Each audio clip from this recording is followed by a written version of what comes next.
dia, boa tarde, boa noite, galera. Uou, vamos ver o nosso capítulo.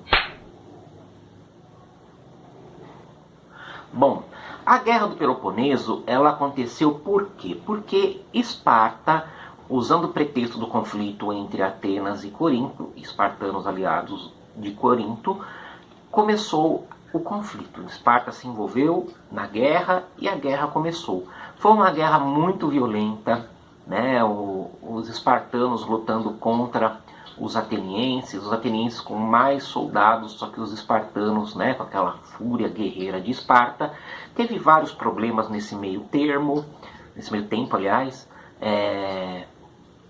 Aconteceu uma peste, a cidade de Atenas morreu 1/3 das pessoas de lá por causa da peste, inclusive o líder Péricles, que foi sucedido pelo Cleon. O Cleon derrotou os espartanos, mas os espartanos voltaram a atacar Atenas outras vezes. Nesse meio tempo houve a paz de Nícias, né, assinado nessa cidade entre Atenas e Esparta, mas depois o conflito recomeçou.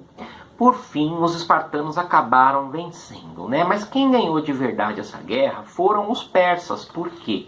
Porque o conflito desgastou demais as cidades gregas. A Guerra do Peloponeso enfraqueceu de vez os gregos e depois disso eles nunca mais tiveram autonomia. Por quê? Porque os persas chegaram a invadir, né, as polis gregas. Depois os macedônios, que era um povo que vivia no norte da Grécia, os macedônios se consideravam gregos, mas os gregos não consideravam os macedônios assim. Os macedônios eles falavam o idioma grego e tinham costumes parecidos, mas não eram considerados gregos, tá? Então os macedônios, sob o comando do Filipe II, atacaram os persas, tiraram eles do território grego e foram se fortalecendo, né? O Filipe II foi assassinado e o seu filho Alexandre ficou na frente então dos macedônios. O Alexandre, que acabou entrando para a história como Alexandre o Grande, realizou o sonho do seu pai, que era conquistar a Pérsia, né? Então os macedônios tomaram toda a Grécia, né, e partiram para atacar o Império Persa, né? E eles conseguiram conquistar o Império Persa. Em pouco tempo, Alexandre, né, ele derrotou o Dário III, ele conseguiu construir um dos maiores impérios de todos os tempos, né?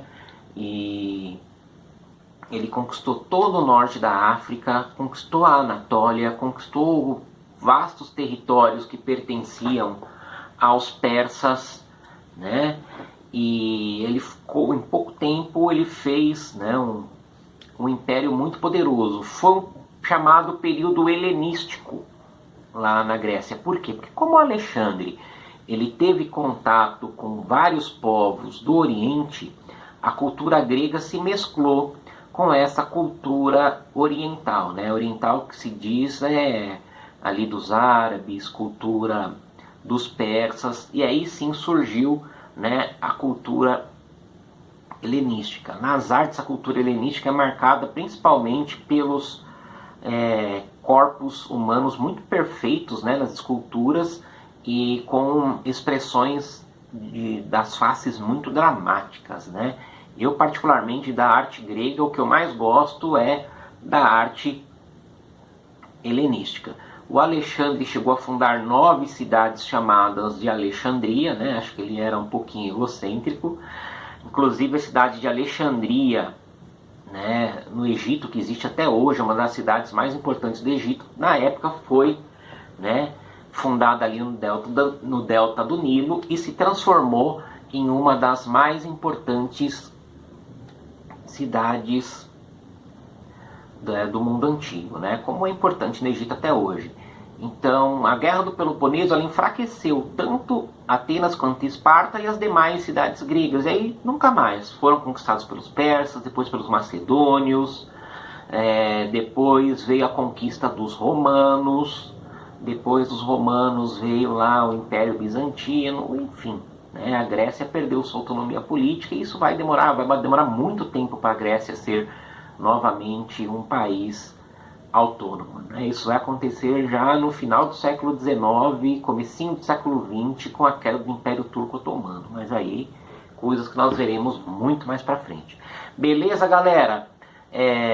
Deem uma olhadinha aí no formulário de vocês, que são apenas 5 perguntinhas bem tranquilas de responder, beleza? Uou!